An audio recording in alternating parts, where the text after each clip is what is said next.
vamos se juntar com os melhores, vamos se unir para buscar esse ideal mais alto e, no final das contas, é buscar Cristo, né? Que é isso que eu estou fazendo aqui nessa missão e a gente forjar esse grupo aí que está sendo uma alegria muito grande, não consigo nem expressar desse encontro presencial aí. Muito feliz. Aproveitem muito. A gente está só começando, como eu falei. Tivemos alguns encontros online. Segunda-feira agora tivemos com o professor Marcos Bueira, grande amigo do professor Vitor. Eu estive em Dallas semana passada com o Guilherme Freire. Então a gente tem vários projetos aí de cada vez levar mais jovens para esse caminho de formação, para esse caminho de verdade. A gente já está com um grupo começando, então tem um pessoal novo aí, umas caras novas, que eu também fico muito feliz de ver o pessoal com essa vontade. E, como eu falei, cada vez fazer esse grupo crescer, cada vez se desenvolvendo mais. Muito obrigado, professor, por essa oportunidade, por esse encontro. E vamos para cima. Que Deus abençoe muito vocês, que esse encontro seja de muitos frutos. E aproveitem que o cara é fera, hein? A gente está trazendo os melhores e o Vitor é o top 1 ali. Então, muito obrigado. Aproveitem, fiquem com Deus. Que São José interceda por esse grupo. Amém.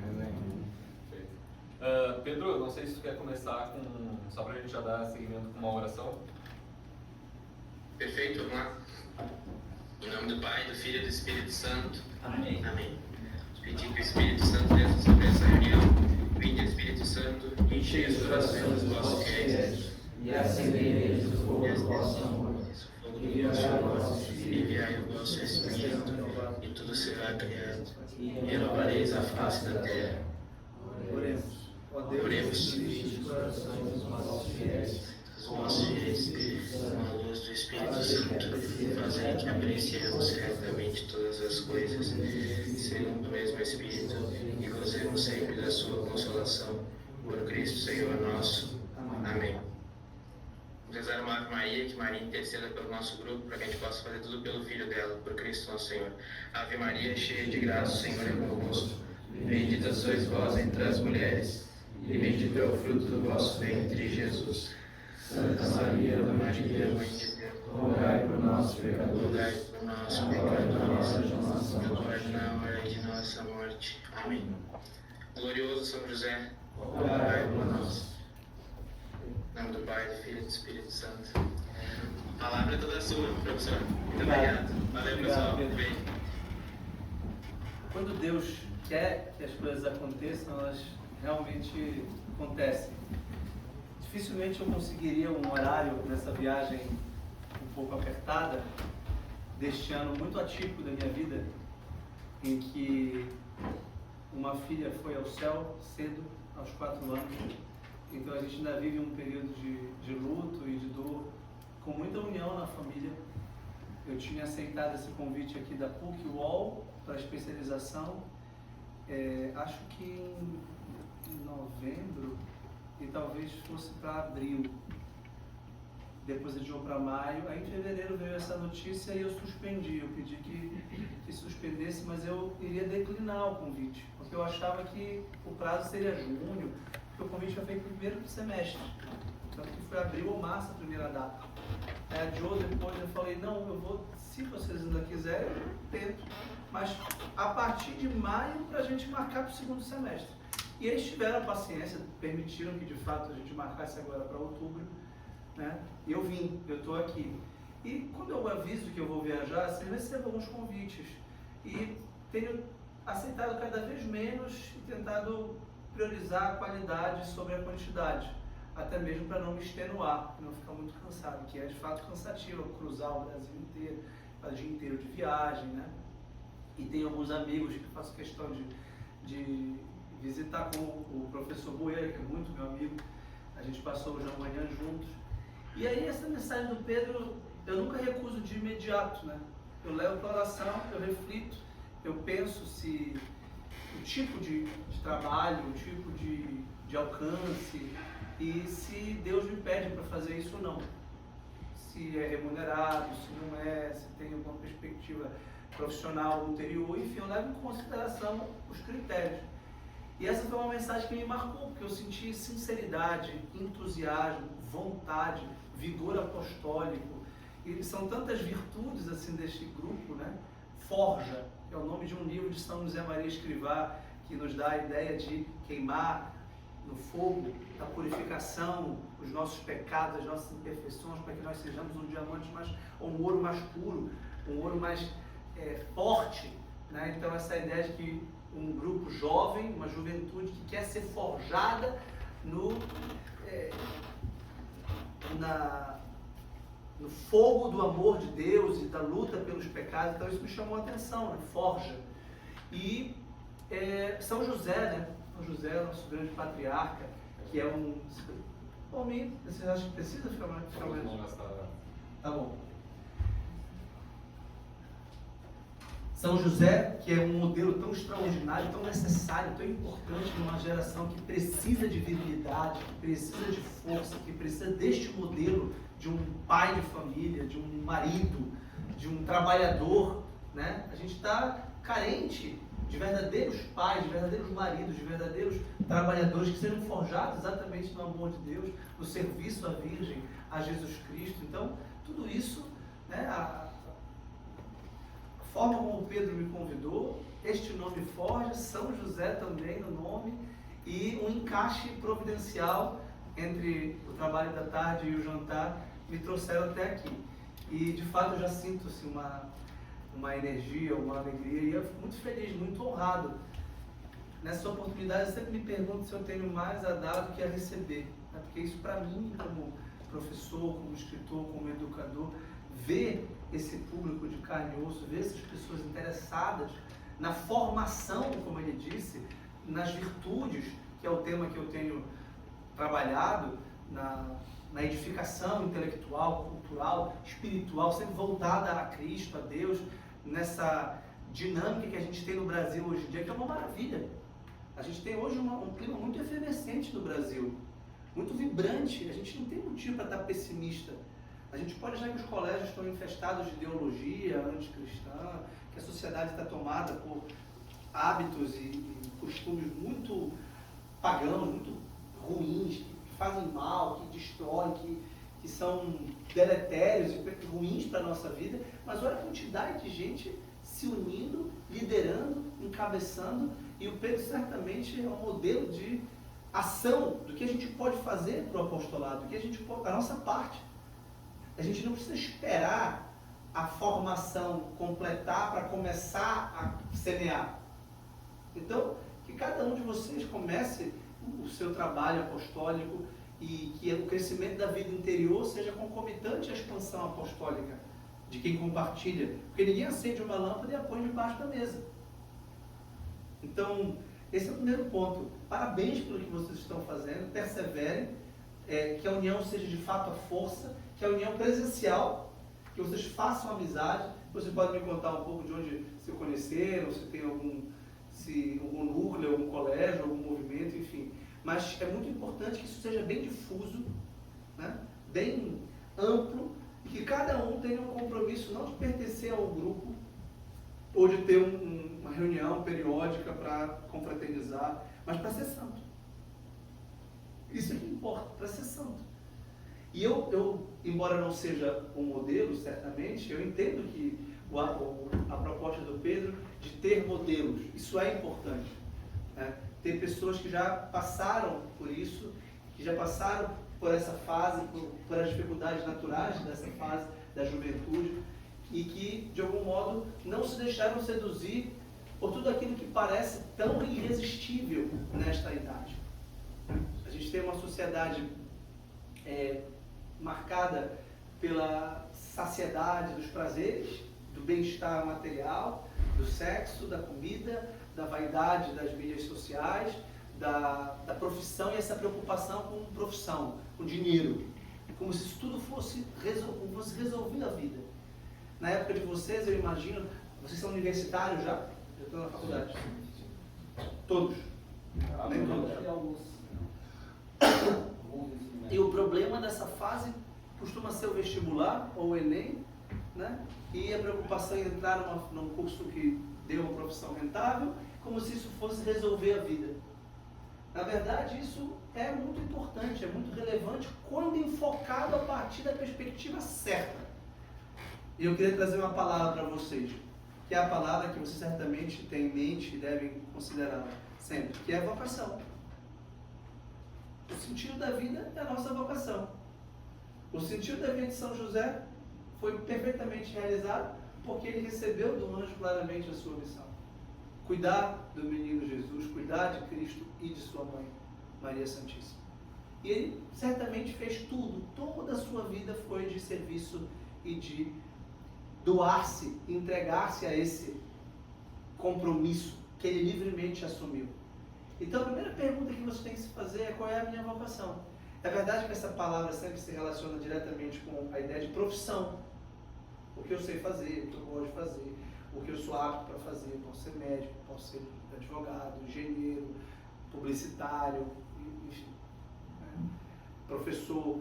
Mas a pergunta, e a gente costuma pensar, o que eu sei fazer e como eu vou ganhar dinheiro mais fácil? O que vai me dar mais lucro? O que vai me dar mais renda?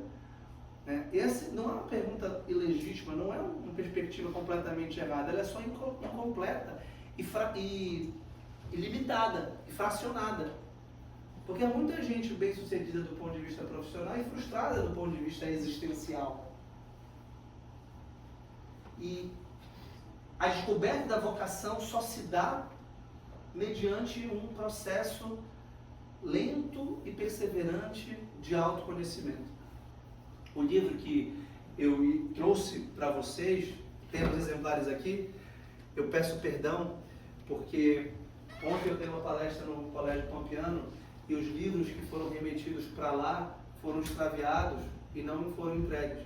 Como lá era o lançamento mesmo do livro, eu precisava ter pelo menos alguns exemplares e pedir ao Ricardo, o favor e a gentileza de levar o livro que eu tinha trazido para vocês. De todo modo, se houver interesse, vocês têm todos os contatos de WhatsApp, vocês podem depois adquiri-los pelo Roberto, pelo Pedro, vão chegar o livro lá no Pampiano. Então, depois a gente combina se vocês quiserem comprar. Porque o que Deus me pediu, eu procuro realizar, a minha vocação de professor, de escritor, é, neste momento da minha carreira literária, tratar do tema das virtudes. Eu vi que muita gente falava de temperamento, que havia esse campo de reflexão na internet. E como eu também trabalho com ética, com filosofia moral, eu pensei em como abordar essa questão toda. E a linguagem católica tradicional na ética é as virtudes. Não tenho nenhum mérito, nenhuma inovação. Eu só estou reforçando a nossa tradição, boa e velha tradição católica, que fala de virtudes. São 4 virtudes humanas e 3 virtudes teologais. As virtudes humanas são temperança, fortaleza, prudência e justiça. E as virtudes teologais e sobrenaturais são fé, esperança e caridade. E para que vocês sejam virtuosos, a primeira coisa é autoconhecimento, exame de consciência, reflexão. Só que essa reflexão precisa de critérios, precisa de modelos, certamente, como o Pedro está propondo, o Boeira, por exemplo, que é certamente um modelo, e precisa de virtudes potenciais, ou seja, virtudes que esses modelos já realizaram, já tiveram a oportunidade de realizar. Por exemplo, exceto os pais, que são claramente pais aqui, ou pelo menos têm idade para ser pais, ninguém ainda é pai aqui, certo? Então vocês não têm como ter a virtude da paternidade ainda, porque não tiveram filhos. Óbvio. No entanto, quanto mais vocês souberem o que é ser pai, com modelos concretos de pais bem-sucedidos, não no sentido econômico ou financeiro, mas bem-sucedidos no sentido moral, pais que educaram filhos, e que tem um filho que numa quinta-feira está interessado numa palestra como essa. Ou seja, é claro que o Pedro e o Vicente têm mérito próprio, mas é claro que os pais também têm muito mérito de ter semeado neles a semente, de ter fecundado neles a semente de valores morais, de busca pelo conhecimento, de valores, habilidades sociais de comunicação e liderança, de desejo de conhecer um autor, um professor, uma palestra, enfim.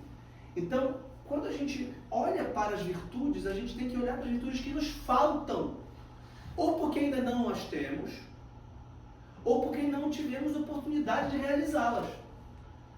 Né? Eu não sou um palestrante internacional, ainda. Se eu tiver a oportunidade de ser, vamos lá. Né? Se eu nunca dei uma palestra fora do Brasil. Mas se me convidarem, eu falo, peraí, agora eu tenho uma oportunidade de desenvolver uma virtude.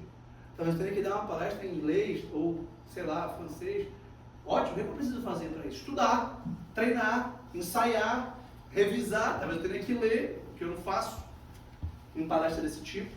Em palestra acadêmica, pode ser lida. Então, quando vocês souberem, digamos, em tese, em teoria, o que é ser pai, tanto mais vocês vão se preparar para ser pai. Para ser um bom pai, tem que ser bom marido, em primeiro lugar. Não é possível ser bom pai sem ser bom marido. Essa é uma ideologia nefasta da nossa época, que separa conjugalidade e parentalidade, que separa a relação afetiva com a esposa com a relação afetiva com o filho. Na verdade, a família é uma trindade de amor que passa da base dos cônjuges, pai e mãe. Marido e esposa se transformam naturalmente pelo mesmo ato que os une no matrimônio, o ato conjugal, eles se tornam pai e mãe. O mesmo ato que torna um homem um marido é o ato que torna um homem pai, é o ato conjugal. E o mesmo ato que torna a mulher a esposa é o ato que a torna mãe, é o ato conjugal. Isso é intrinsecamente ligado. Ou seja, se vocês querem ser bons pais, porque tem essa vocação. Quando a gente fala eu quero ser bom pai, a pergunta, tudo bem, a gente fala assim, não está errado. Mas a pergunta é, Deus quer que você seja pai? Deus te fez desde toda a eternidade para ser pai? Porque a resposta pode ser, embora todos nós sejamos pais, todos os homens sejamos pais, e todas as mulheres sejam mães do ponto de vista espiritual, porque o amor é fecundo e quem ama tem filhos, quem ama gera, e os celibatários geram no espírito, né? Como Cristo foi celibatário e gera irmãos do Pai, gera filhos. Nós somos filhos com F minúsculo, no Filho com F maiúsculo, que é Cristo, que é Filho de Deus Pai, Filho unigênito, por um lado, do ponto de vista teológico e trinitário, mas é o primogênito do ponto de vista humano, porque nós somos filhos também. Então, Deus quer que eu seja pai. Para isso eu tenho que educar minha afetividade, para isso eu tenho que ser um bom marido. E para ser um bom marido eu tenho que ser como São José, casto. E ser casto não é ser fraco, ser casto é ser muito viril. Ser casto não é ser afeminado, ser emasculado, ser eunucado. Pelo contrário, é concentrar todo o nosso amor sexual pela nossa esposa. Isso que é ser casto. Se nós temos a castidade conjugal. Porque se nós temos a vocação celibatária, e eu digo isso porque a nossa tradição católica tem a grande opção, o grande caminho do celibato apostólico. Que, como vocês sabem, e a igreja nunca disse isso, é superior ao casamento. Maria foi celibatária, Cristo foi celibatário, João, o apóstolo, celibatário, os apóstolos deixaram família. E Santo Agostinho, que tem um papel importantíssimo na história da igreja, São Jerônimo também afirma isso. O culto à virgindade como estado superior que prenuncia a condição que todos nós teremos no céu, que é uma condição assexuada, embora nós não percamos a nossa personalidade sexual, nós não vamos deixar de ser homem e mulher, né? O céu, obviamente, mas nós não teremos esse tipo de corpo sexuado, que é o corpo que produz vida na terra, é o corpo que procria na terra, né? Então, essa é uma questão, só essa questão é uma questão séria, grave. Quem sabe não há vocações celibatárias para o sacerdócio, por exemplo, ou para carismas da igreja que tem vida consagrada, leiga, ou que tem, enfim, o Opus Dei, o Reino de Cristo tem também celibatário, não tem? Isso é tradição católica, de mostrar o caminho de quem vive já antecipando a glória dos céus no próprio corpo, né?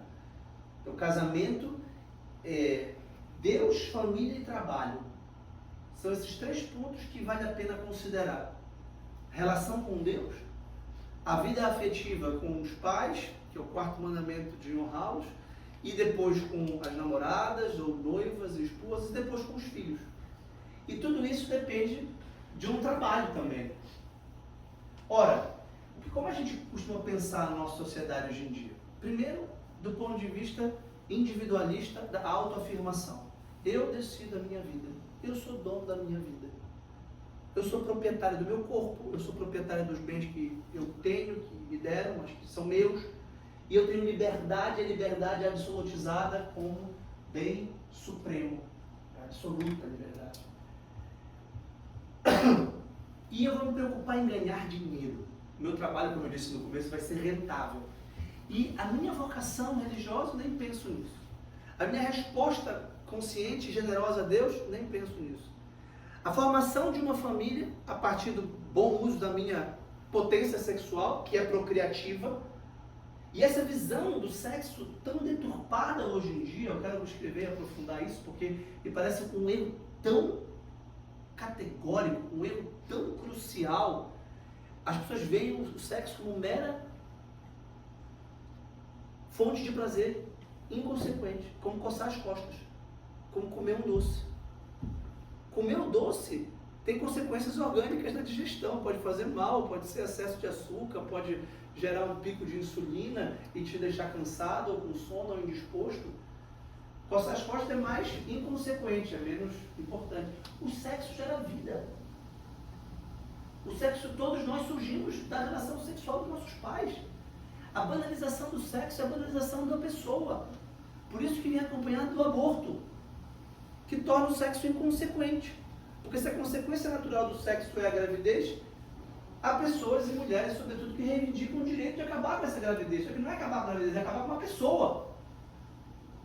Por isso a gente tem que reconhecer que o sexo é sagrado. Isso não é ter medo do sexo, não é ter uma sexualidade paranoide ou neurótica. Não, viver com naturalidade a sexualidade. Respeitar o nosso corpo e o corpo das mulheres que nós amamos. No caso, cada um vai ter a sua namorada, noiva, esposa, se essa for a vocação. E isso não pode esperar, porque a vida afetiva está acontecendo, porque a gente tem desejo, porque a gente tem apetite, porque a gente se interessa por mulheres. Isso é absolutamente normal. O próprio Deus nos deu essa condição sexuada, que passa pela psicologia da conquista, que passa pela atração, que passa por tudo o que é natural, a sensualidade.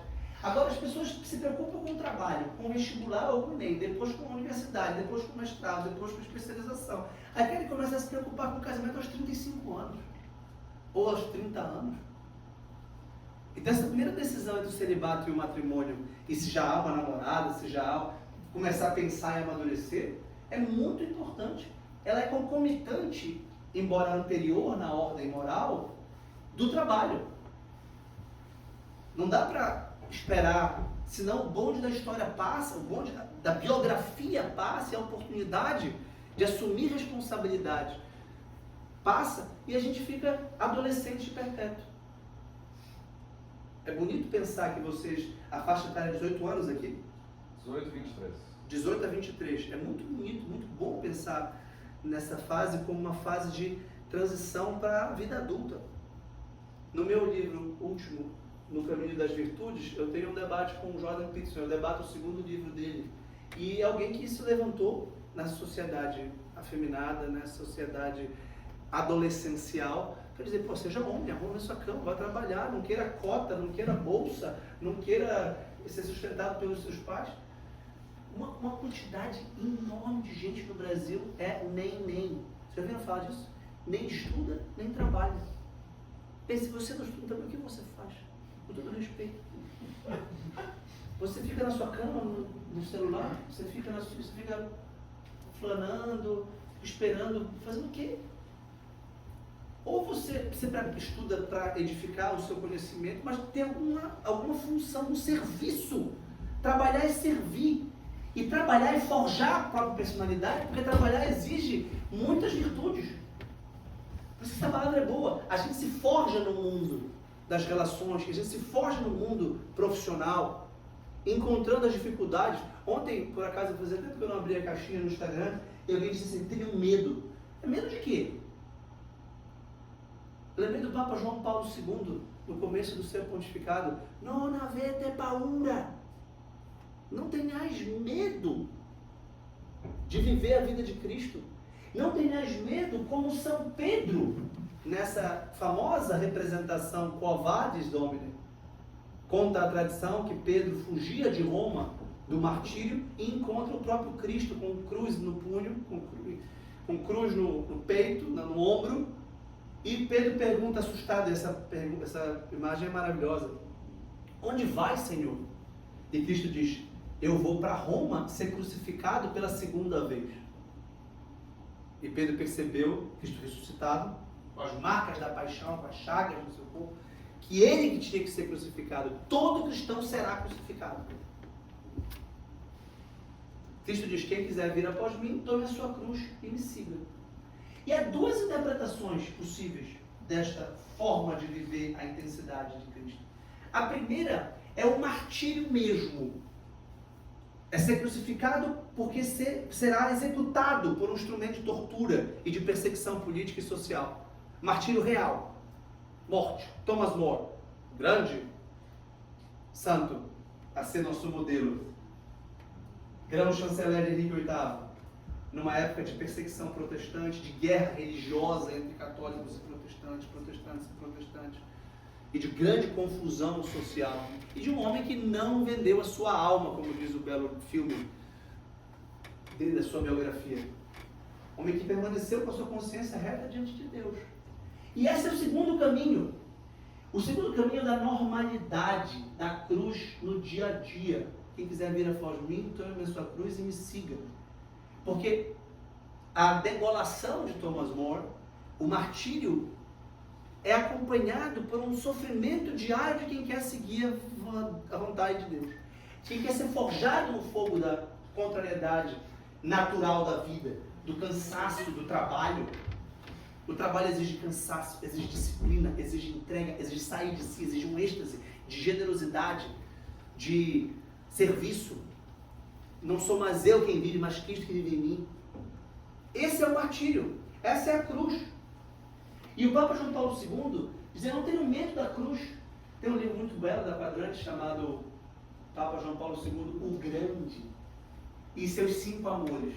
Se não me engano, esse é o Jason Everett, que é um excelente autor da teologia do corpo, que eu mencionei ainda há pouco.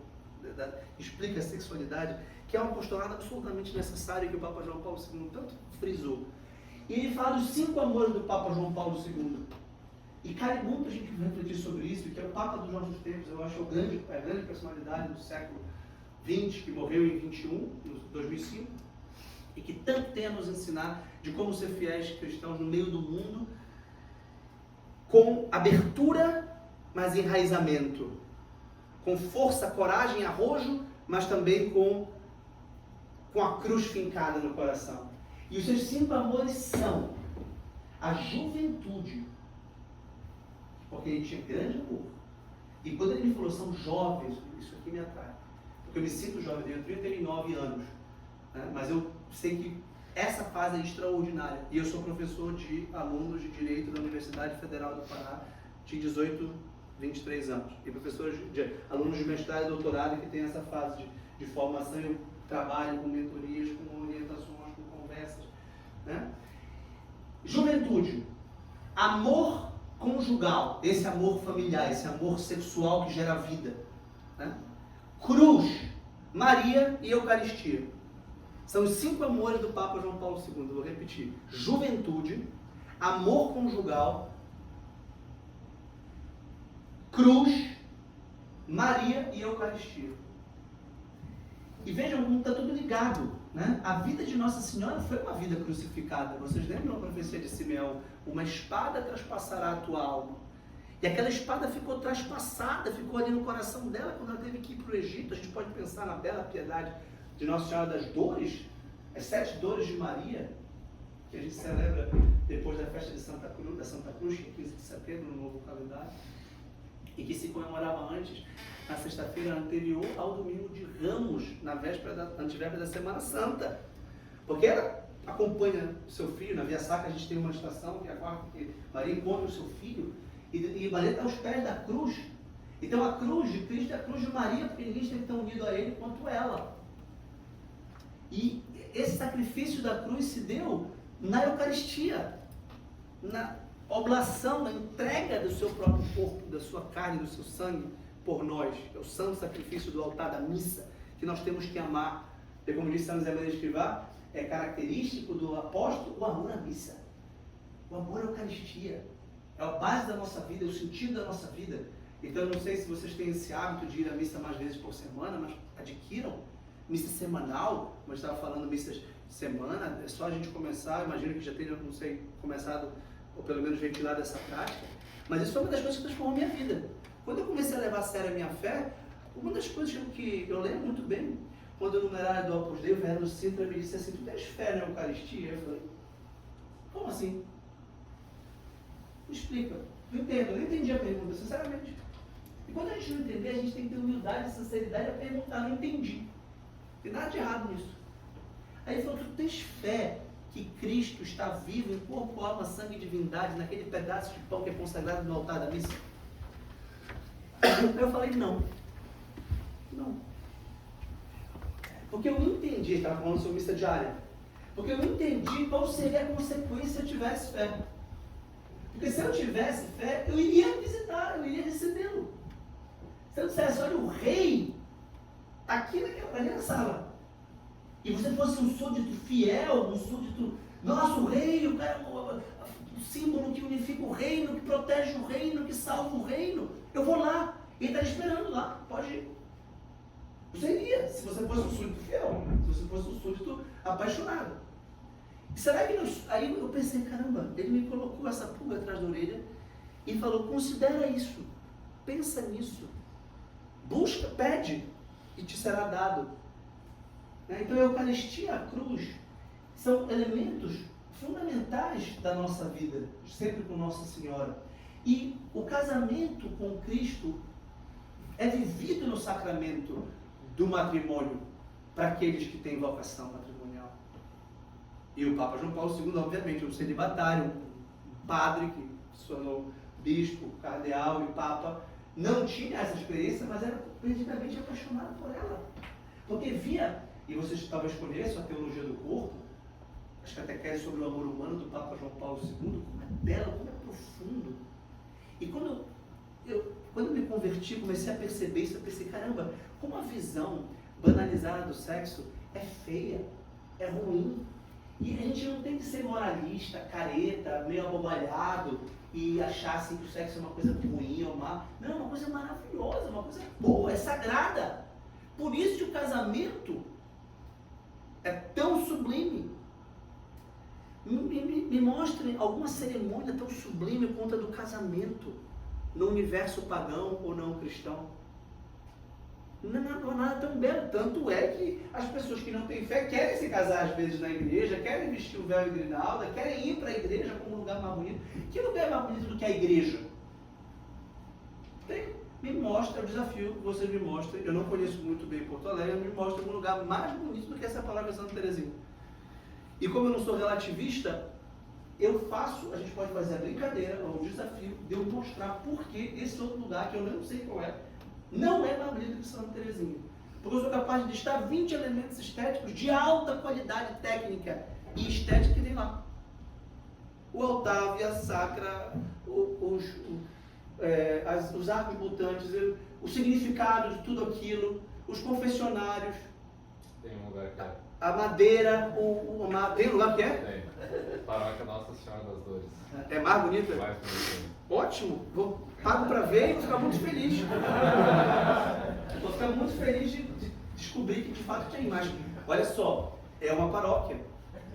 E o tema da bondade, da beleza e da verdade, que o Buena tratou e que eu também mencionei na palestra de ontem, volta aqui. Isso quer dizer que o sexo só será bom, só será belo, perdão, se for bom, se for verdadeiro, se for real, se for consequente com a sua natureza. Que é a natureza de um ato auditivo e procriativo. E não só de um ato de troca egoísta de prazeres. E com isso, a gente já tem na mesa uma série de virtudes. Eu falei da virtude da liderança, do apostolado, da coragem de buscar a própria vocação, do exame de consciência, de pensar na sua vocação, de viver a sexualidade de forma ordenada, pela virtude da castidade, seja no celibato apostólico, seja no casamento. E isso exige uma educação dos afetos. Não sei, obviamente, a experiência de vocês, mas a nossa geração, a minha geração e a de vocês, é muito marcada por uma vulgaridade sexual terrível. Terrível, que destrói as pessoas. Que destrói as pessoas na prostituição, na pornografia. E hoje a gente tem o celular para facilitar.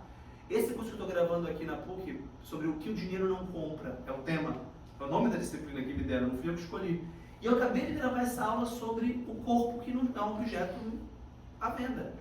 Mas o que a prostituta faz, se não alugar o seu corpo? O que uma mulher que faz quando usa o seu corpo para barriga de aluguel?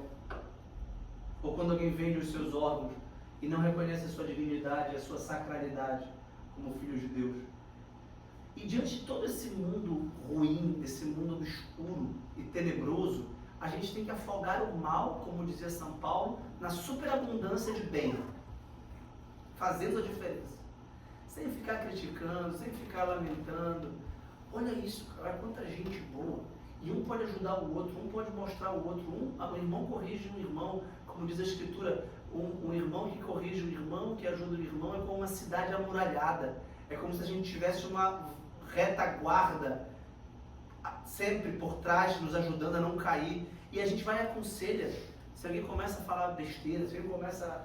Pô, tá falando besteira, tá falando isso aí, não cabe. Vamos estudar, vamos entender. E esse ponto, eu não estaria aqui se vocês não valorizassem a filosofia, a razão, a argumentação. A igreja é fértil, é fecundíssima em doutrina. Por isso que vocês têm que ser forjados não só no ouro, no fogo da cruz, da contrariedade, de um mundo que não vai compreender Deus, e vocês não querem compreensão do mundo. O que é normal na idade de vocês, a validação. Querer ser validado, querer ser confirmado, querer ser aplaudido. Muitas vezes não mais pelos pais, que a criança busca durante a sua primeira fase da vida, mas perante os amigos. Vocês podem e devem ser validados perante amigos verdadeiros, que são, supondo, uns dos outros aqui num grupo como esse. Ou como Pedro. Porque eu posso garantir que o Pedro é verdadeiro amigo de vocês? Porque eu sei que ele quer o bem de vocês, porque ele sabe qual é o sumo bem. É Cristo. Ele não quer só que vocês sejam saudáveis, também certamente quer. Não quer só que vocês sejam bem-sucedidos, também certamente quer. Ou que vocês tenham prazer, também certamente quer. Mas se eu quisesse de vocês só saúde, sucesso e bem-estar, eu não seria, não que eu não seria verdadeiramente amigo, poderia ser verdadeiramente amigo, mas eu não seria um amigo completo, porque a minha personalidade não amadureceu por completo, porque eu não cheguei ao termo final.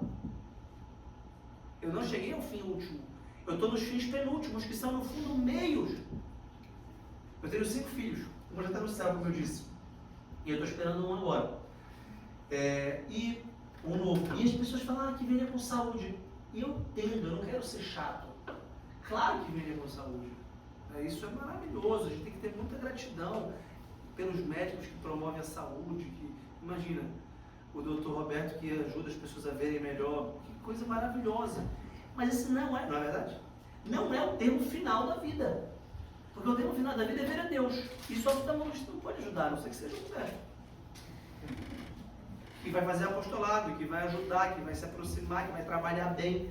E o apostolado no meio do mundo, na profissão, não é sendo um oftalmologista católico, mas sendo um católico que é um excelente oftalmologista, que gera prestígio profissional e que reconhecimento e confiança dos pacientes, e que os pacientes vão querer seguir por atração a partir da excelência profissional.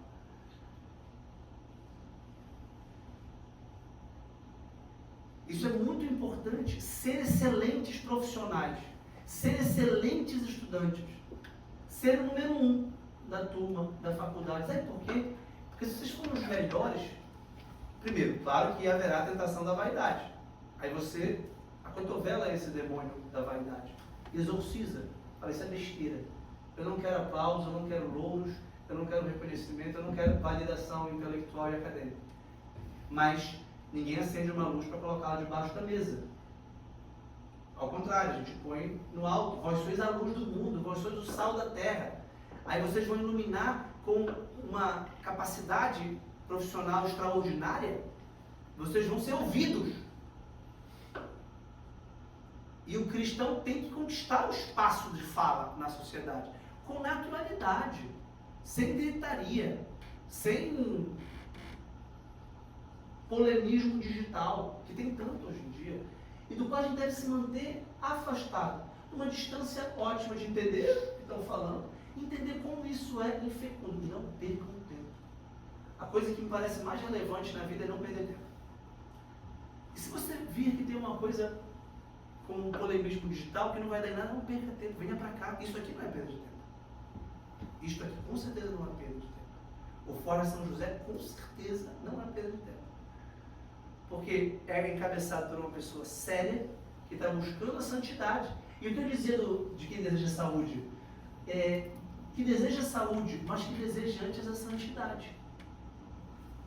E repito, não é para ser chato e ser aquela pessoa que que venha com saúde, não, que venha com santidade. Isso é estupidez, isso é besteira. É polemismo, é querer causar, é querer escandalizar, a pessoa veio com toda a boa vontade. Mas é querer reconhecer que a saúde é muito boa e vai perpetuar a vida por um tempo e vai dar uma qualidade de vida, um bem-estar, vai dar uma capacidade da pessoa a trabalhar, agir, mas que deve se voltar à santidade, que é a saúde do espírito. E aí que está o ponto que eu aprendi com São José Maria Escrivá e o Opus Dei. É que um santo no meio do mundo, um santo em geral, precisa ser plenamente homem, plenamente mulher, precisa ter todas as virtudes humanas possíveis. Não dá para ser santo sendo um covarde. Não dá para ser santo sendo um preguiçoso. Não dá para ser santo sendo injusto. Não dá para ser santo sendo apressado, afobado, ansioso. Não dá. Santo é quem se integra por amor a Cristo, que está unido com Cristo por amor. Mas para isso ele vai ser plenamente homem, porque a graça atua sobre a natureza. A natureza é aperfeiçoada pela graça. Por causa do pecado original, a natureza está debilitada, nós somos aleijados morais. Nós somos fracos, preguiçosos, vaidosos, gulosos, isso é verdade. Nós temos 7 pecados capitais, todos nós, frutos do pecado original, que são as nossas fraquezas. E eu disse, eu gosto de usar esse vocabulário, exorcizar. Isso é um demônio. Se você sente vaidade, tem um demônio em você. Veja, não é linguagem, senão a linguagem do Novo Testamento. Eu venho aqui nos próximos meses, eu acho que em fevereiro ou janeiro, dar o meu curso de imersão católica da Bíblia, curso presencial. Inclusive eu passo pelo Pedro o link de pré-inscrição que a minha equipe pediu para a gente começar a mapear a quantidade de interessados. Pré-inscrição, só para saber quem está afim. Sábado e domingo, de manhã e de tarde, talvez seja no Pampiano. Ou num lugar como esse, embora que seja pequeno, mas um lugar assim, eu queria que fosse um lugar que a gente pudesse estar junto. A linguagem da Bíblia, do Novo Testamento sobretudo, é uma linguagem de considerar um mau demônio, porque é isso que ele é. E a gente psicologizou essa linguagem, a gente dourou a pílula, falou assim, não, é uma tendência, é um demônio. Você pode estar, o demônio atua de 3 modos. Tentação, obsessão e possessão. A gente acha que demônio é só possessão, aqueles filmes de possessão, filmes de exorcismo. Na verdade, o demônio é muito mais esperto. Ele pouco se aposta das pessoas, embora também se aposta das pessoas. De nós, dificilmente ele se apossaria, porque nós somos batizados, estamos em estado de graça, invocamos o nome de Nosso Senhor, ele odeia. Ele sai longe. Quanto mais você rezar o texto, mais você vai expulsar demônio de perto de você. Eu sei que essa linguagem parece meio mística no sentido supersticioso, mas não é. Não é de jeito nenhum, é a linguagem tradicional da igreja. E a gente não deve negligenciar esse fato. Por que São Miguel Arcanjo? Por que essa piedade extraordinária de São Miguel Arcanjo? Porque ele é o príncipe da milícia celeste. Existe uma guerra. Não é uma guerra cultural, não é uma guerra política, não é uma guerra econômica. Isso é consequência. E alguns são chamados para essas guerras, que são reais, que existem. Mas essas guerras reais e existentes não podem negligenciar, não podem fazer com que nós negligenciemos a verdadeira guerra que começa no nosso coração, contra o pecado. Porque se não houver guerra no nosso coração contra o pecado, luta ascética, forja, nesse sentido ascético, não é religião. E pode ser coisas boas, pode ser uma coisa muito boa, mas é incompleto. É como desejar só saúde. Eu perdi uma filha com 6 anos, que era saudável. Se eu tivesse me preocupado só com a saúde dela, eu ia falar, caramba, que investimento baixo. A gente paga plano de saúde caro, a gente investe em saúde. Mas, como diz o Evangelho, a traça rói, tempo desgasta, murcha, mói. Agora, amealhai primeiro os tesouros, que as traças não corroem. Buscai primeiro o reino dos céus, e tudo mais vos será acrescentado. Se eu sugiro que vocês busquem família, trabalho, mas primeiro a Deus, não é para se afastar de família e trabalho, mas para redimensioná-los e reintegrá-los numa lógica realmente de unidade de vida, de compromisso com a vocação.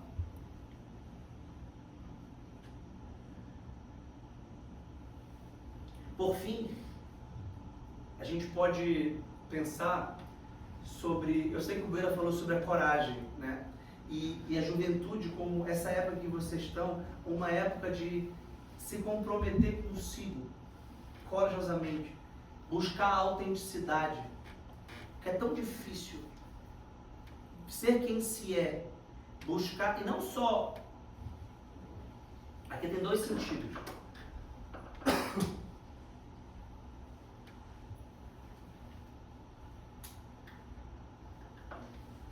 Tem um ponto de São José Maria que diz, não me digas que são coisas do teu caráter, são coisas da tua falta de caráter. Todo mundo conhece o livro Caminho de São José Maria Escrivá? Eu considero leitura obrigatória, digamos assim, para usar uma expressão escolar, para o vestibular da santidade, para o Enem da santidade. É um livro que nos ajuda a entender como a gente pode lutar no cotidiano para estar próximo de Cristo a partir da piedade católica tradicional. Não me digas que são coisas do teu caráter, são coisas da tua falta de caráter. Então, buscar ser quem se é não é autoindulgência com os próprios defeitos, é buscar se aperfeiçoar a cada dia nas virtudes que nos faltam. Esse é o primeiro ponto. Mas para isso a gente tem que ter um ideal nobre, a gente tem que ter um ideal santo, um ideal alto. E o ideal supremo é exatamente o ideal da santidade. O resto é pequeno. O resto é pequeno. E o resto passa. E esse é o paradoxo do cristianismo. Quanto mais consciência da fugacidade das coisas nós temos, e mais vivemos diante da eternidade, tanto mais nós vamos valorizar o tempo. Exatamente porque ele passa. Vou explicar o paradoxo da forma que o Viktor Frankl pensou. O Viktor Frankl é um filósofo, psicólogo, psiquiatra, que teve uma vida um pouco sofrida, porque ele passou por apenas 4 campos de concentração e extermínio nazista, e perdeu pai, mãe, esposa grávida e todos os irmãos, exceto um. E além de todos os judeus, ele era judeu, toda a comunidade, então uma vida um pouco sofrida. E se perguntou e percebeu, no campo de concentração, onde ele já tinha desenvolvido a sua teoria da logoterapia, eu sou entusiasta da logoterapia, e professor de uma especialização muito boa do meu amigo Luiz Henrique sobre análise existencial e logoterapia, porque tem uma dimensão filosófica, tem uma dimensão antropológica muito afinada com a antropologia e a visão cristã de mundo, que é a minha e que é a certa, eu acredito. E o Viktor Frankl percebeu que algumas pessoas desistiam da vida em condições adversas, e outras pessoas afirmavam a vida em condições adversas, e outras pessoas desistiam da vida em condições propícias, de riqueza, de saúde, de prosperidade, e a vida não tinha sentido. Quantos amigos você não tem deprimidos? Quantos conhecidos você não tem que estão em psicólogos, em psiquiatras, tristes, desmotivados? Você fala assim, vamos lá sábado de manhã para o Forja para a gente fazer uma caminhada. Não, tanto faz, cara, pode ser, vou ver, fica no celular, não tem vibração, não tem energia, não tem entusiasmo, né?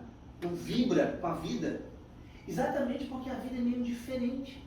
E um dos paradoxos que o Viktor Frankl percebeu, que me parece muito interessante, é o seguinte: certas pessoas dizem que o tempo passa e que tudo passa, né? E o Victor fala, na verdade é o contrário, nada passa. Todo presente tem uma carga de eternidade. E todo presente fica, para a gente é fácil de dizer onde fica, na mente de Deus, que não esquece de nada. Porque vejam só, se nós mesmos temos a capacidade de reter o passado na nossa inteligência, e nós lembramos do que aconteceu ontem, anteontem, no passado, e nós temos uma história humana construída, como ciência, inclusive, que a gente relata o que aconteceu, por exemplo, a história da igreja. É uma maravilha, a gente sabe o nome de 268 papas. A gente sabe, a gente é capaz de reconstituir os fatos, os concílios, os ecumênicos, os dogmas da igreja, os apóstolos, os mártires, tem um calendário litúrgico lindíssimo, que renova a história da nossa salvação, e os protagonistas, Nosso Senhor, Nossa Senhora, São José, os apóstolos, o João Batista, e depois a coroa de mártires e virgens, e doutores, e confessores. Ora, se a igreja, do ponto de vista humano, é a divina também, mas se nós, do ponto de vista humano e biográfico, temos a capacidade de reter o passado, o quanto Deus não retém? Deus retém tudo que aconteceu no passado.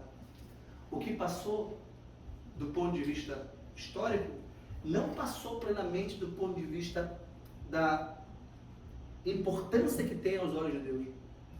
Por isso que nós somos, o passado não passou. Essa palavra passado, com o particípio passado deve passar, não indica que isso tenha sido, que tenha desaparecido. O passado não desapareceu, nem da nossa memória, nem da memória de Deus. E por isso nós temos que agir, e aí vem o paradoxo. Exatamente porque passa, eu ajo diante de Deus que não passa e que está me vendo e observando a cada dia. E por isso cada dia ganha contorno de eternidade e de permanência. E por isso a gente, se for convidado para uma atividade sábado de manhã, vai pensar, caramba, o que eu vou fazer sábado? Como é que esse sábado vai ser bom, vai ser diferente, vai ser importante? Isso não quer dizer sair fazendo coisas extraordinárias. Eventualmente vai ser um sábado de descanso, que é importante. Vai ser um sábado de atividade social, familiar, esportiva ou religiosa, que vai ser importante. E aí vem a pergunta, como eu qualifico o meu tempo? Isso é muito importante. Há duas respostas possíveis. Eu qualifico o meu tempo, em primeiro lugar, fazendo o que eu devo fazer naquele momento, estando plenamente inteiro e presente. Como disse São José Maria, queres mesmo ser santo? Cumpre o pequeno dever de cada dia, faz o que deves e está no que fazes. Essa é uma resposta maravilhosa. O que eu devo fazer. Mas para saber o que eu devo fazer, eu preciso refletir sobre a minha vida. E eu não posso fazer nada passivo indo pela maré. Eu tenho que fazer o que eu quero, porque eu devo. Porque exige de mim uma transformação do meu caráter na forja das virtudes, exatamente para ser quem eu sou em potência. Para eu ser em ato quem eu sou em potência. Ou seja, vocês são maridos potenciais. Isto é, vocês podem vir a casar, ainda mais se tiverem uma pretendente, uma namorada, uma noiva. Mas mesmo que não tenham, vocês podem vir a conhecer uma. Então são maridos potenciais, vocês são pais potenciais. A menos que tenha algum problema urológico, médico, enfim. Talvez não possa, mas aí vocês, sei lá, adotem. Espiritualmente todos nós temos potência espiritual. Eu tenho que agir como pai, desde já. Eu falei que a virtude da castidade é o pressuposto para ser um bom marido e um bom pai. Lembra disso? Acabei de falar. Não tem como ser bom pai sem ser um bom marido, não tem como ser bom marido sem ser casto. E a castidade vocês podem começar a exercitar agora, diante das tentações da carne, dos olhos, da soberba da vida, nas redes sociais que nos assaltam com imagens saturadas de sexo e que viciam o nosso olhar. Os olhos são a luz da alma, os olhos são a lâmpada da alma. Se os teus olhos forem sãos, o teu corpo todo será são. Se os teus olhos forem puros, todo o teu corpo será trevas. E se a luz cair em ti são trevas, ó quão grande não serão as trevas, diz nosso Senhor. Isso é forte, isso é extraordinário. Isso é extraordinário. E a segunda resposta é, nós qualificamos o nosso tempo reservando um tempo a Deus. E eu concluo para a gente começar a bater um papo, se vocês quiserem fazer alguma pergunta. Tenha um plano de vida espiritual. O Pedro me disse que alguns frequentam o Mirador. Isso é uma coisa maravilhosa que a formação do Opus Dei dá. Mas independente disso, outras formas de viver uma regra de vida, um plano de vida. O meu amigo do Reino Cristo, o Rafael Brandbeck, tem o devocionário do Sagrado Coração ou de São José? Acho que é Sagrado Coração. Sagrado Coração, né? Um devocionário com orações, tem orações de manhã, tem orações na mesa antes de comer, orações antes de dormir, o texto, oração mental, a missa, a leitura espiritual, tudo isso salpicado, isso não tem nenhuma invenção. Isso os monges, na verdade, isso tem origem monástica na antiguidade, mas os monges falam assim, peraí, eu não vou viver amanhã de forma despretensiosa e desqualificada no sentido de só por algum tempinho eu lembro de Deus, se eu lembrar eu falo com Deus. Não, tem que ter disciplina na oração, tem que ter rigor na oração, tem que ter compromisso na oração. A oração tem que ser uma vida de oração. Num dia cheio como o meu de hoje, eu preciso organizar, eu fui à missa de manhã, depois da missa eu garanti logo a minha oração mental, tomei exposição do Santíssimo, foi belíssimo, fiz a minha visita ao Santíssimo, rezei o Adoro-te Devota, que hoje é quinta, fiz a minha oração mental. Meio-dia eu rezei o ânimos, agora eu tenho ainda o final do dia para fazer um segundo tempo de oração mental, leitura do Evangelho, leitura do Novo Testamento e o exame de consciência. Você pode pensar que isso, que não dá tempo, mas é claro que dá. Porque tempo é uma organização. Porque eu vou aproveitar o tempo do carro, que eu vou fazer uma viagem, mais ou menos de 30 minutos. Pô, 30 minutos é um tempão. Eu tenho duas opções. Eu posso ficar 30 minutos dormindo. Seria bastante legítimo essa opção hoje. Eu posso. E se eu dormir, eu peço perdão a Deus. Senhor, eu queria estar com o Senhor, mas eu não consegui. Vou tentar, né? E Deus claramente perdoa, Deus claramente passa a mão na minha cabeça. Fala, que bom que eu velei o teu sono, meu filho. Mas eu posso em 30 minutos fazer 15 minutos de oração mental, 5 minutos de leitura do Evangelho e 10 minutos de leitura espiritual. Graças a essa maravilhosa conquista da humanidade, que é o celular e tá tudo aí. Eu chego no Uber, é o motorista da PUC, eu ponho o endereço, o GPS me diz quanto tempo eu vou chegar. Infelizmente eu não vou poder conversar com o motorista. Aí eu vou ter que fazer uma escolha. Eu teria a possibilidade de conversar com o motorista, de perguntar o seu nome, de me interessar por ele, de fazer apostolado, de querer o bem dele, de se perguntar pela família, de valorizar a família, falar dos filhos. Porque uma conversa como essa pode ser decisiva. Você começa a conversar e tal, como é que está o trânsito em Porto Alegre, que eu chego em casa, minha mulher está esperando, puxa. Aí você começa a falar, isso é valorizar. Aí fala da mulher, fala da esposa, quem sabe ele está brigado com a esposa, quem sabe ele não visita o filho. A gente fala que tem filho, fala que ama a família, eu estou morrendo de saudade da minha família. Quem sabe ele também não está com saudade da família dele e foi despertado. Então vejam, a gente não pode perder tempo. Se eu tivesse feito o meu plano de vida, se eu tivesse já tido meus tempos de oração, eu iria conversar com este motorista, que é muito simpático, aliás. Mas aí eu tenho uma decisão, isso é prudência. O que eu faço nessa meia hora que me resta? Porque depois eu vou para um jantar, que é profissional e social, com o professor que me convidou aqui para pôr. Bem, eu tenho aqui até 7h30, lá o jantar é 8, e é exatamente essa meia hora que eu vou ter que fazer um plano de vida. Para isso eu vou sacrificar a conversa com o motorista e eu vou sacrificar o celular, um bando de mensagem e post que gera curiosidade e vontade de fazer isso. E aí, quer dizer, eu não vou postar mais? Quem sabe vou postar no final do dia, mas se eu começar a postar e ficar meia hora, eu vou dormir menos, eu vou estar mais cansado. Então, peraí, eu sou ou não senhor do meu tempo? Eu decido que ou não o que eu faço com o meu tempo. Claro que haverá imprevistos, haverá atrasos, haverá dificuldades. A gente não é totalmente dono do tempo, assim, eu sou dono, todos os minutos eu cronometro e escolho. Porque depende de outras questões. Mas tudo que eu puder fazer para qualificar o meu tempo, dando inteiro no que eu estou fazendo e entregando uma parte desse tempo a Deus, eu devo fazer. Isso é revolucionário. Isso é transformador. Se vocês começarem a ter esse plano de vida, essa regra de vida, esse rigor, auxiliado por um sacerdote, por um amigo mais experiente, acredito que o Pedro seja totalmente capaz de ajudar nesse ponto. Eu quero começar um plano de vida. Um livro eu sei que vocês já têm, que já podem começar, a Bíblia. Se não tem, é para ontem, é urgente. Começar a ler o Novo Testamento, conhecer a vida de Nosso Senhor, conhecer o Sermão da Montanha, conhecer as bem-aventuranças, conhecer o Pai Nosso. Anteontem foi o Pai Nosso no Evangelho, e é uma oração que parece desgastada pela repetição saturada, mas é uma oração extraordinária. São Cipriano tem um texto do Pai Nosso, Santo Agostinho comentou o Pai Nosso, que são tratados sobre o Sermão da Montanha. O Pai Nosso dentro da Sermão da Montanha, que é a síntese do Evangelho, junto com a cruz. Então, quanto há de se estudar do ponto de vista da doutrina católica, e não me venham dizer que vocês não entendem o que eu estou dizendo, porque esse é o paradoxo. A sociedade se cultivou, se tornou uma sociedade letrada da informação, todo mundo sabe química, física, biologia, matemática, português, literatura, história, e não sabe teologia. Aí vem, coitado, um pastor aqui da esquina, com um par de versículos bíblicos, e confunde a cabeça da pessoa incauta. E nós não podemos ser de jeito nenhum incautos. Não para competir com pastores, entrar na apologética. Alguns são chamados para apologética. Alguns são chamados a defender a fé com argumentos racionais. Eu mesmo me sinto chamado a essa missão, a esse apostolado.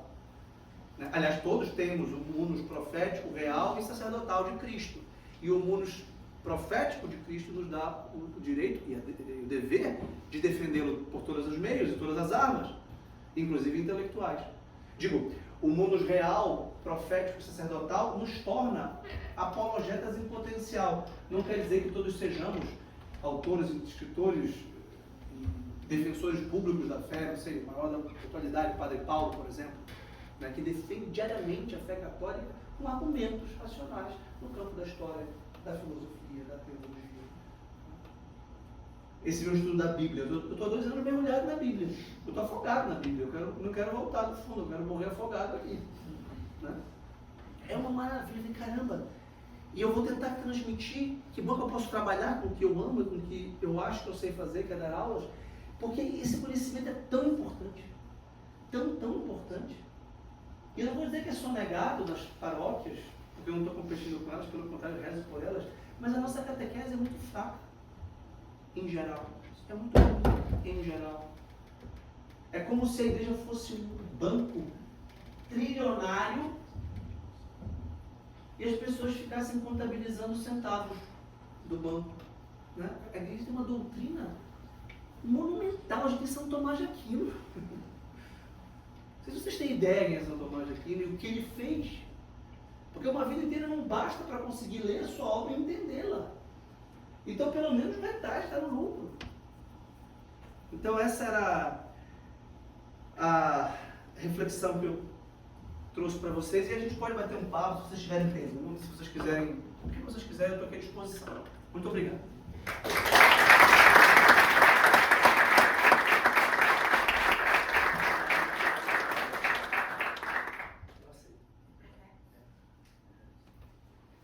Muito obrigado de novo por vir de tão longe fazer uma palestra tão boa para a gente. Eu queria começar fazendo a primeira pergunta. Como todo homem jovem, independente de ser católico ou não, nós gostamos de falar muito sobre mulheres. Óbvio, a gente fala com palavras diferentes do que alguns outros grupos jovens falariam. Mas, um dia, conversando com alguns amigos, a gente chegou no debate se existe uma mulher certa para cada homem e vice-versa, ou se a gente pode dar certo, ter um casamento feliz, um casamento católico, com diferentes mulheres possíveis. Não poligamia. Poligamia católica. Qual é o teu nome? Lourenço. Lourenço, essa pergunta é de $1 milhão. O amor é um mistério. O amor, tanto o amor divino quanto o amor humano, tem um componente de mistério. Por isso que é muito difícil dizer, por exemplo, que existe uma mulher certa e que dá para ter certeza disso. Eu acho que essa visão da cara metade, né, existia um mito na antiguidade que Platão incluiu no seu livro Banquete. Eu vou lançar, provavelmente em abril do ano que vem, um livro chamado Amor ao Belo e ao Bem. Inclusive, Lourenço, tudo pela tua pergunta de ontem e do tema que vocês trataram com o Bueira recentemente. É um livro sobre o Banquete de Platão. e um outro estudo sobre a República de Platão, que foi o autor que eu estudei no meu mestrado. E tem uma parte do primeiro estudo que fala do legado do banquete de Platão na história de 2.500 anos, incluindo o maior capítulo, a mais importante recepção dos cristãos em relação ao amor platônico. E no banquete de Platão há um mito, chamado mito que a gente conhece como cara-metade. Já viram esse cordãozinho de cara-metade? Podem ter feito isso. Eu namoro com a Laís, que é minha esposa, e eu dou uma carinha assim, encaixa e ela tem a outra metade, e a gente está um com a metade do coração do outro. Então esse mito é contado no banquete por Aristófanes. E a dimensão trágica desse mito é que você só será feliz se você tiver a fortuna, se for agraciado pelos deuses, se for beneficiado pelos deuses, de encontrar a sua única e exclusiva cara-metade, a sua mulher certa.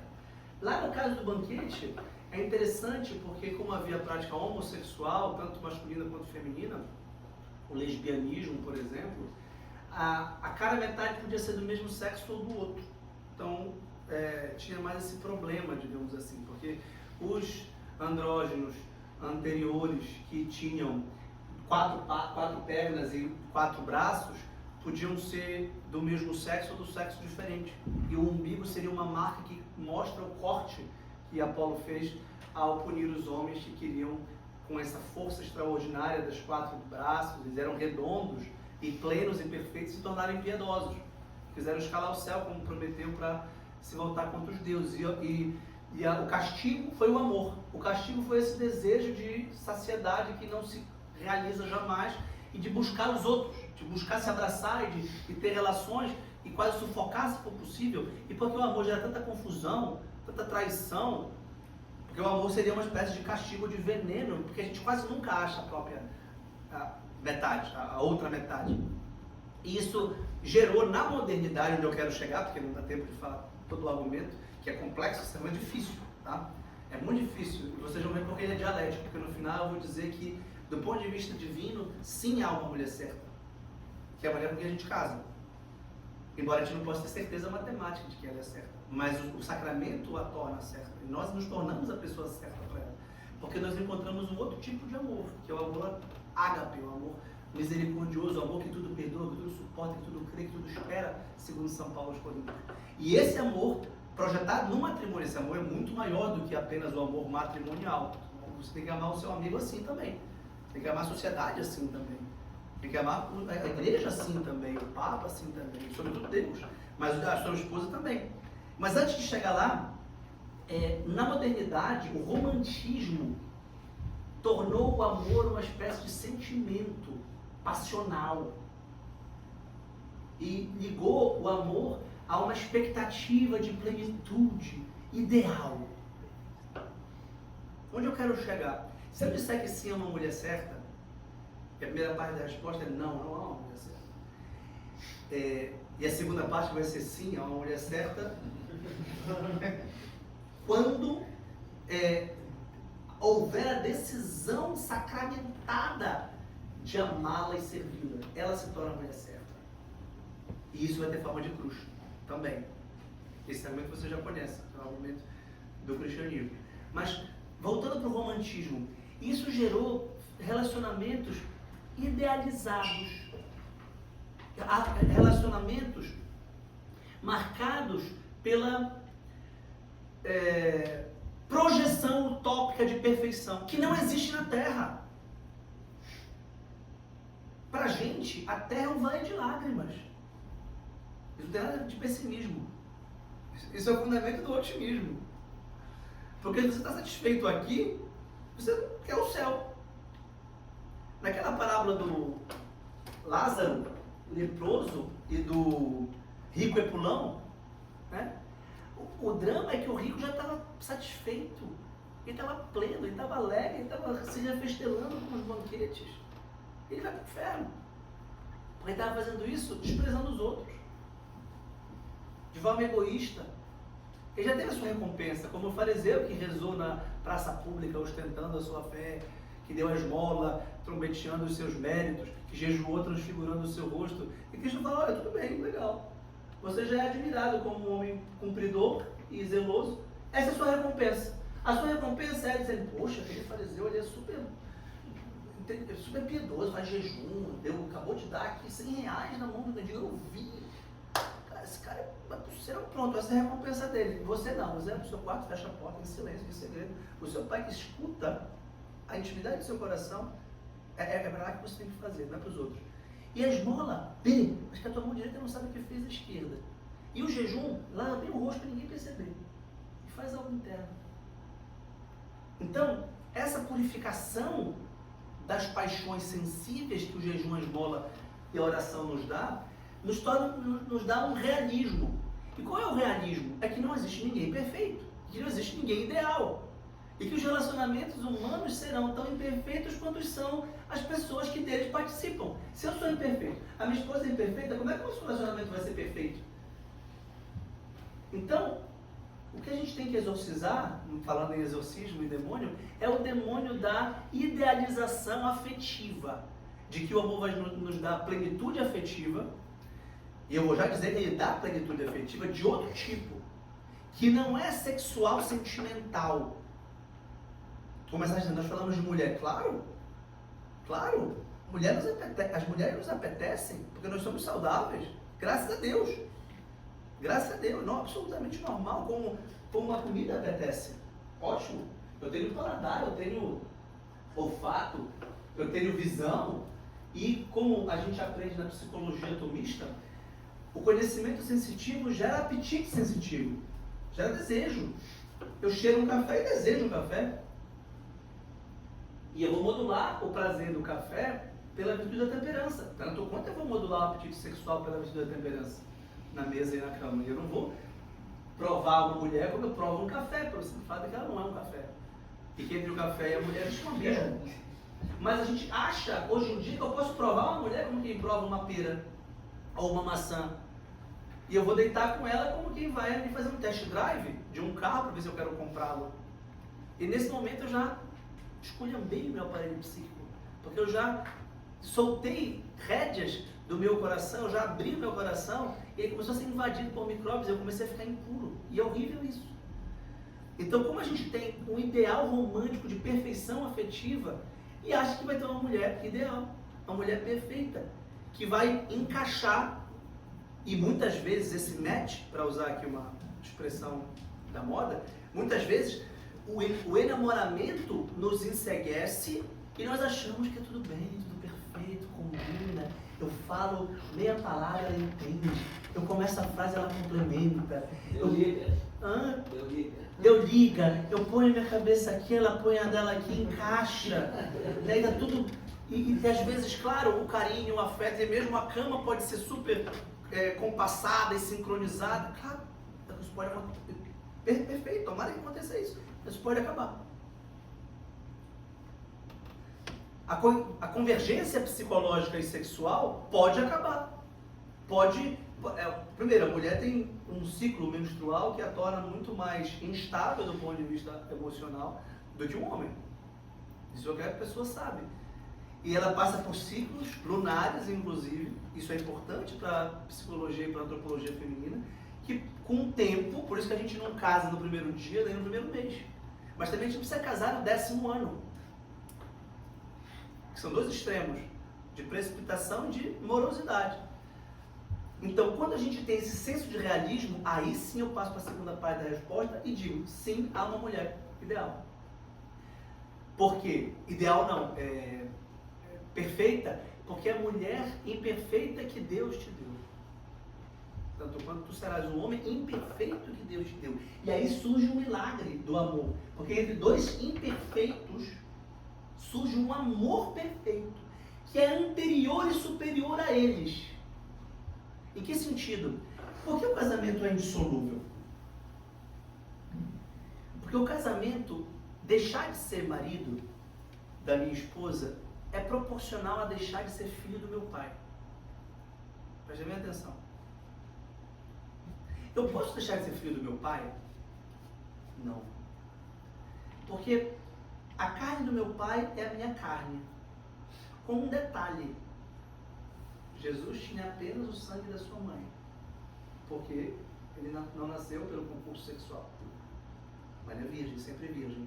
E São José é o pai adotivo.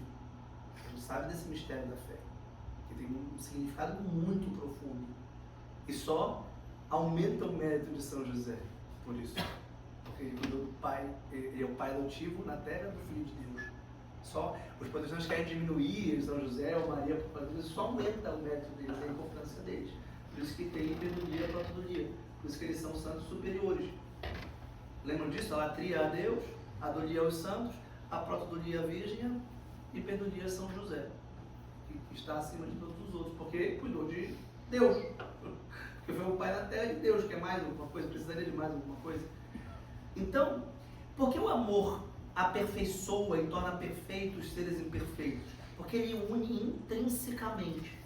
A carne do meu pai está aqui na minha carne, e a carne da minha mãe está ligada à carne do meu pai, na minha carne, de modo dissolúvel.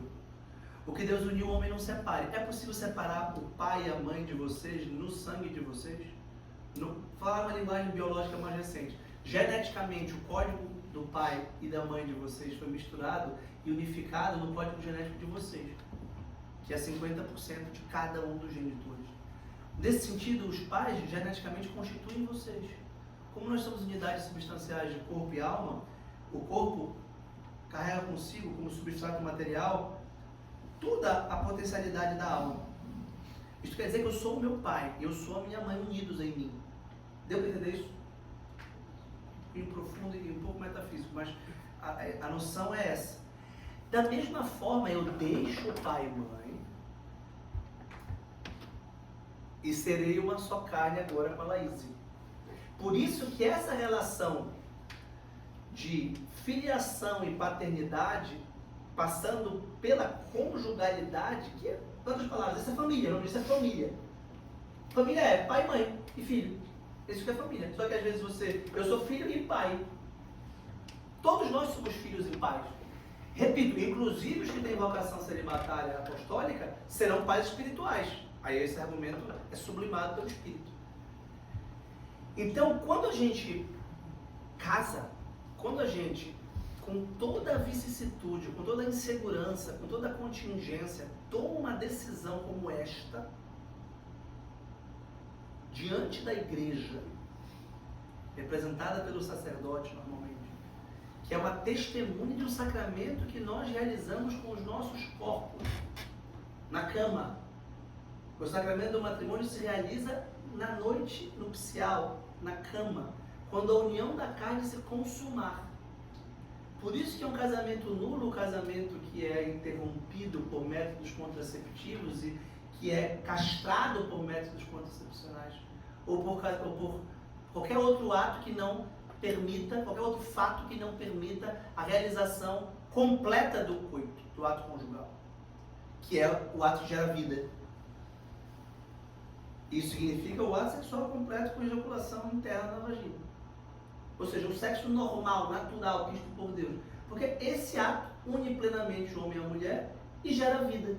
Se gera vida ou não, isso é outro problema, porque nem todo ato conjugal gera vida. Mas toda a vida vem em tese do ato conjugal. É verdade que a gente tem agora também essa manipulação biotecnológica, da fertilização in vitro, e toda uma revolução sexual dos contraceptivos, do aborto, da pílula do dia seguinte, tudo isso que castra o amor humano. Porque isso quer dizer, o amor humano vivido com plenitude no sacramento do matrimônio torna a mulher ideal não porque ela já era perfeita ao encontrar, encontrei a mulher ideal. E é interessante, porque eu posso falar da minha vida, porque eu acho que cabe, a gente está entre amigos, e eu já disse isso em outras oportunidades. Quando eu conheci a Laís, eu estava muito longe de ser a pessoa certa ou ideal, e ela também. E nós nos convertemos juntos, nós passamos a viver a castidade, nós quisemos que desse certo, nós pedimos a Deus a nossa conversão, a conversão do outro, nós fomos compartilhando o que é importante, o que é relevante. Nós éramos dois acadêmicos, pagãos, no Rio de Janeiro, doutorandos. E de repente a gente encontrou o Opus Dei e a gente pensou, será que a gente vai ter um casamento católico pleno, Indissolúvel? Bem, indissolúvel só se Deus nos ajudar. Mas Deus existe, Deus ajuda. Deus aprova. Qual é a aprovação de Deus? É por meio de quem? É por meio do sacramento da igreja. Então a igreja é a esposa de Cristo? Sim. A igreja tem uma doutrina e uma lei canônica objetiva a qual eu me submeto? Sim. E se eu segui-la, dá certo? Sim. Mas não dá certo porque vira um mar de rosas. Então que legal. Então, varinha mágica. Plim, pronto, casaram na igreja, então agora é um mar de rosas.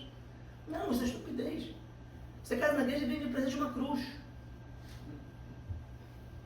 Você ganha de presente o fardo, que é leve e suave. Porque é carregado por Cristo. Né? Vinde após mim, vós que estáis fatigados, estafados, porque o meu fardo é leve e meu jugo é suave, porque eu o carrego, e porque é para o seu bem.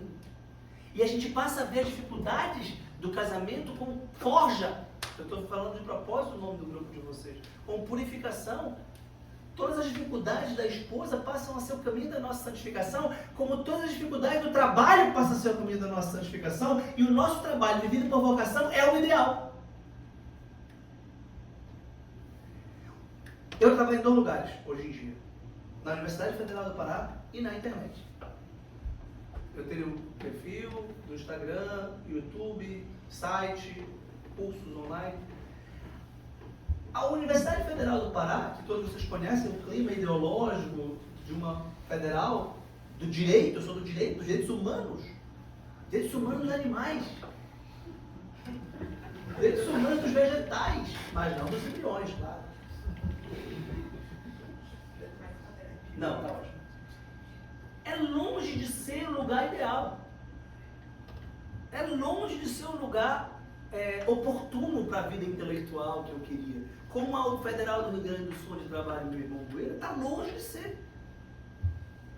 Por outro lado, é o local que Deus me colocou e que eu vim por vocação, até segunda hora. Até eu confesso para vocês, isso também não é segredo, que eu, quando puder, vou sair da Federal. Vou ficar fazendo isso aqui. Vou ficar vindo para cá. Vou ficar dando cursos presenciais. Vou trabalhar só na internet para permitir que a minha empresa de cursos me sustente fazendo isso, que é 1000 vezes melhor. E não é perfeito. Porque a internet também está longe de ser ideal. A internet também tem milhares de problemas. Vaidade, avareza, atração do dinheiro, superficialidade, fragmentação, informalidade, espontaneidade. Eu estudo pra caramba há 20 anos, eu vejo um carinha falando uma besteira, todo mundo fala que o cara é bom, e né? Uma competição que muitas vezes é marcada pela retórica e não pela dialética, enfim. E eu vou falar assim, a internet é ruim. Não, a internet é o ideal. Porque é um local que existe disponível. Como a UFP é um lugar que existe disponível, como a Laís é a mulher que existe disponível. E essas coisas que estão dadas, foram dadas por Deus. E aí a gente mudando a nossa perspectiva, a gente entende que ela não é ideal porque ela está pronta, como a federal está pronta ou a internet está pronta, mas ela é ideal porque ela permite que nós elevemos as nossas potências às suas máximas consecuções, às suas máximas realizações e sejamos santos com ela. Então a resposta é, depois de casar, sim, ela é ideal. Bem, para concluir, claro, uma ressalva, é claro que existem tragédias e erros de escolha, e casamentos nulos, casamentos que não existiram, e existe a possibilidade, como comecei dizendo que eu moro no mistério, de errar. Existe a possibilidade de casar com uma pessoa que você descobre ser outra, que muda completamente. E aí eu acho que é importante, isso também é uma catequese que falta na igreja, e eu tenho sido chamado a ajudar nisso, um bom discernimento das cláusulas canônicas de nulidade e uma boa preparação ao matrimônio, dentre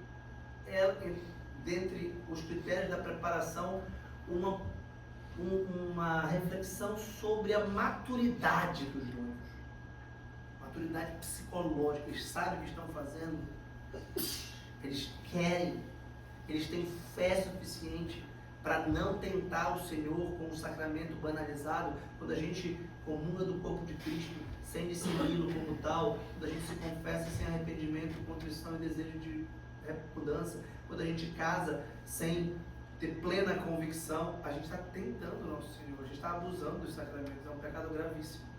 Muita gente faz isso. Então, exige uma densidade. O casamento é um caminho de santificação, é como um martírio. O trabalho também, bem vivido, plenamente vivido. E essa é a aventura do amor. Essa é a aventura do amor. Uma coisa prática, bem básica, depois de tanta metafísica, conversar muito, gostar de conversar. Isso é uma coisa que eu e a Laís sempre fizemos. Eu acho que é fundamental conversar, trocar ideia, compartilhar. Ter na namorada, na noiva, um alter ego, uma pessoa que conhece muito bem, que conhece os nossos pensamentos, os nossos sentimentos, que nos quer bem. Isso vai torná-la ideal, isso vai torná-la uma grande companheira, um grande esteio de vida.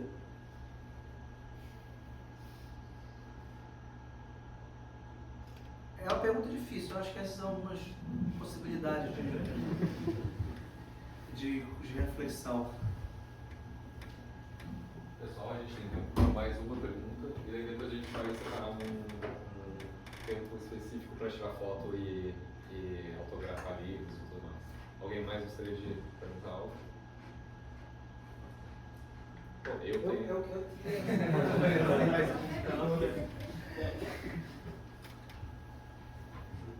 Se quiser. Vitor, a gente observa hoje uma certa tendência, especialmente nessa retomada católica, nesse crescimento católico, de um certo exagero por parte dos jovens, de uma certa esquisitice, muitas vezes. Eu queria que tu deixasse uma dica prática para todos esses jovens aqui que têm uma retidão de intenção, de viver uma vida de serviço, de entrega, de doação. Como a gente pode, na prática, viver uma vida cristã coerente, sem ser esquisito? Ser um cristão que cumpre a sua missão nesse mundo, sem ser estranho. Sendo um cara, como tu falou, um católico que é oftalmo, um católico que trabalha na Bolsa de Valores, entendeu? Um católico, entre aspas, normal. Porque a esquisitice muitas vezes afasta e escandaliza. Que pergunta maravilhosa e que reflexão importante.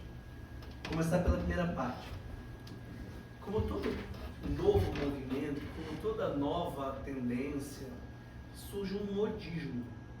E surge um mimetismo, uma imitação dos cacuetes dos modelos. Por exemplo, o Pedro considera que eu e o Rueira sejamos modelos, por muita generosidade da parte dele, mas uma coisa eu posso garantir a você, nós não estamos representando nenhum papel, nós não estamos representando, fazendo uma performance, nós falamos do que acreditamos. É isso que nós vivemos e pensamos, e estudamos, e escrevemos e publicamos. Nós não estamos cumprindo um papel numa moda para monetizar ou para... enfim.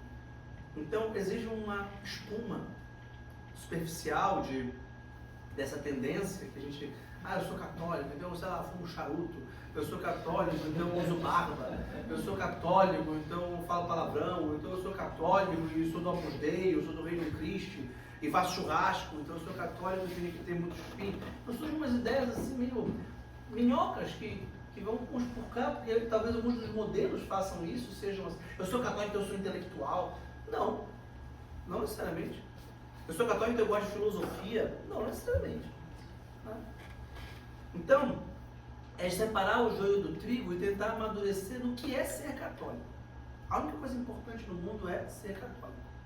Servir a nosso Senhor Jesus Cristo. Isso seria uma coisa importante. E se nós somos criados aqui agora, neste mundo, com essas características, com esses talentos, nós temos que trabalhar e nós temos que nos integrar no mundo. A resposta à tua pergunta é a virtude da naturalidade, da simplicidade. De estar como fermento no meio da massa. De estar como sal que tempera a comida sem aparecer. Você consegue ver o sal?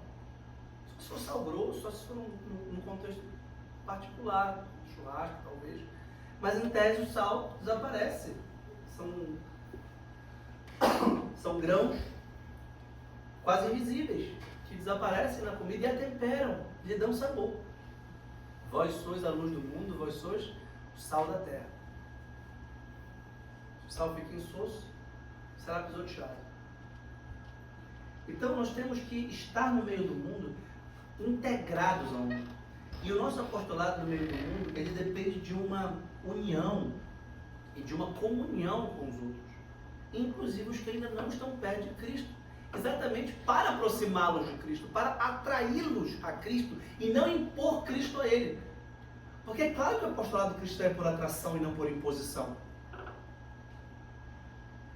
Ninguém pode obrigar ninguém a ser Cristo, porque ninguém pode obrigar a amar. E a relação com Cristo é uma relação de amor. E por isso a gente tem que estar leve e totalmente integrado no mundo com toda naturalidade, com toda simplicidade. E a resposta, isso eu aprendi no Opus Dei também, isso eu aprendi com o São José Maria, é a mentalidade laical. Como é que você é um oftalmo? Amando a oftalmologia, estudando a oftalmologia, praticando a oftalmologia. Como é que você é um bom professor? Sendo um bom professor. Desculpa, como é que você é um bom católico oftalmo? Aí vem, você será bom católico com vida de piedade, com vida de oração, com amor apaixonado por Cristo, com aquele plano de vida que eu mencionei, qualificando o tempo. E ao mesmo tempo, a alma sacerdotal, sendo o outro Cristo. Né? Todo fiel batizado é um outro Cristo, participa do corpo de Cristo. Por outro lado, a função social específica deste profissional se dará, via de regra, a maioria de nós, numa profissão secular. Oftalmo, professor, médico, direito, enfim, engenharia, advogado, etc. E aí a gente precisa praticar essas profissões nos seus próprios termos, que é um esquisito. É quem quer ficar falando de Cristo a todo momento. E afasta, e fica artificial, e fica estranho. As palavras que usar são fortes, são boas. Esquisito, estranho. Isso é meio fake. É como se eu começasse a dançar balé agora, só porque eu gosto de balé. O que tem a ver agora? Você está falando de balé agora. E ainda tem que falar de futebol, tem que falar de política, tem que falar de moral, com naturalidade. Claro que uns temas vão tocar a fé. A gente fala com a fé com a mesma naturalidade. Esse é o ponto. Naturalidade, simplicidade, falar com o coração, falar com normalidade e se interessar. O que acontece com muitos jovens, isso também é normal, é que se apaixonam pela igreja, se apaixonam por Cristo e querem uma conversão espalhafatosa, que os outros vejam, reconheçam e querem usar distintivos e querem dizer que acordam mais cedo, ou que vão à missa, ou que rezam mais e querem mostrar para os outros, como quem paga um tributo de reconhecimento público, que está perto de Cristo, que é normal, porque o jovem tem essa carência de validação externa. E também querem marcar a diferença. Eu sou católico, você não é. Eu sou católico ortodoxo, você não é. Eu sou católico tradicional, você não é. Eu rezo o rosário em latim, olha só como eu sou bom de joelho. Eu vou à igreja de joelho rezar o rosário em latim, você não reza nem no texto em português em casa. Né? Então, você não é isso, de jeito nenhum que funciona assim. Isso é esquisito. Se você me dissesse que vai à igreja rezar o rosário em latim, de joelho, eu ia dizer, e o que era você estuda? Que hora você faz o seu trabalho? Que hora você conversa com seus amigos? Porque esse você tem que rezar, claro, é lindo rezar o rosário em latim de joelho, isso é perfeito. Mas provavelmente você não tem tempo para isso. E normalmente isso é afetação de neoconverso. Então essa afetação tem que ser superada. Isso é normal. Se estiver acontecendo com alguém, se estiver acontecendo com alguém.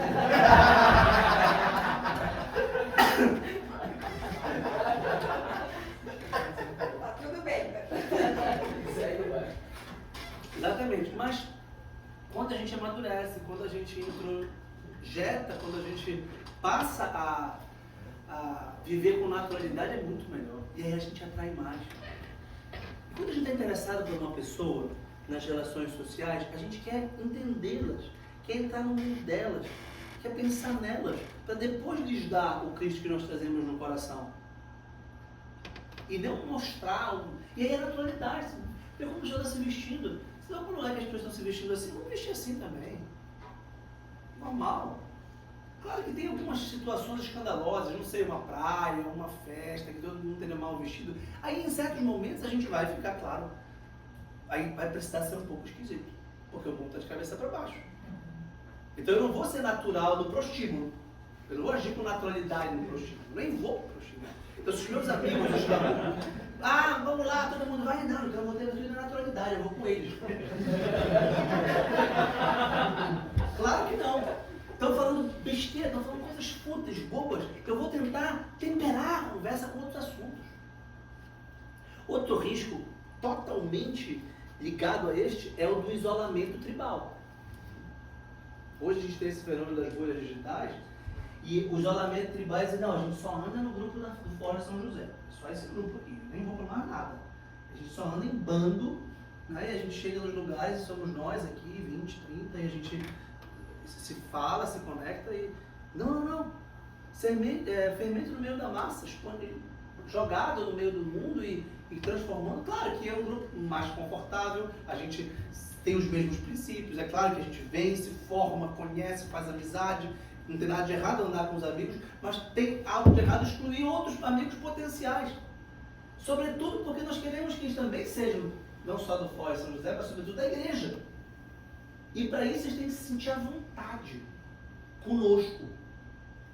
E daí a naturalidade. Isso é uma virtude muito bela, naturalidade, sem trejeitos, sem afetações, sem mistificar. Quem tem a fé madura, que vocês têm, vão ter cada vez mais, vive com naturalidade diante de Deus. Não diante dos homens. Diante de Deus. Fazendo as coisas com retidão de intenção, com convicção, com paixão. Sem querer causar espanto ou notícia. Naturalmente a gente vai escandalizar. Então, lembram? É inevitável que haja escândalos. Mas ai daqueles por quem o escândalo vem. Às vezes a nossa atitude reta, limpa, vai escandalizar. Não trair a esposa pode ser escandaloso numa roda de pessoas promíscuas. Então, nesse caso, é bom escandalizar. Porque é o oposto. Eles que deveriam me escandalizar ao chamar uma patifaria dessa. Aí, nesse momento, a gente tem que ser naturalmente, não é nem rígido e nem ríspido, mas firme. Não trai a mulher. E eu acho isso uma patifaria. Eu acho isso uma sacanagem. Eu acho isso uma sem-vergonhice. Acho isso uma canalice, uma calhordice. E se são meus verdadeiros amigos, se me respeitam, Pô, o Vitor pensa diferente. E vive diferente. E a minha atitude terá força apostólica, e terá luminosidade apostólica. Mas veja que até isso é um modo natural de falar. É o modo de quem manifesta sua indignação mediante palavras fortes, talvez palavrões, eventualmente, de uma coisa que é objetivamente calhorda. Como essa de trair a esposa. É diferente falar assim, sabe o que é? Porque é teologia do corpo. Deus impede de mim. Seria tão antinatural dar uma palestra de teologia do corpo no meio de uma roda de promíscuos, quanto seria antinatural aqui ficar falando de promiscuidade. Aqui cabe falar de teologia do corpo. Então eu percebo o ambiente, eu percebo que onde eu estou e vivo com base nisso. É um grande desafio. Então, pessoal, a gente pode fazer uma foto. E se alguém mais quiser falar alguma coisa...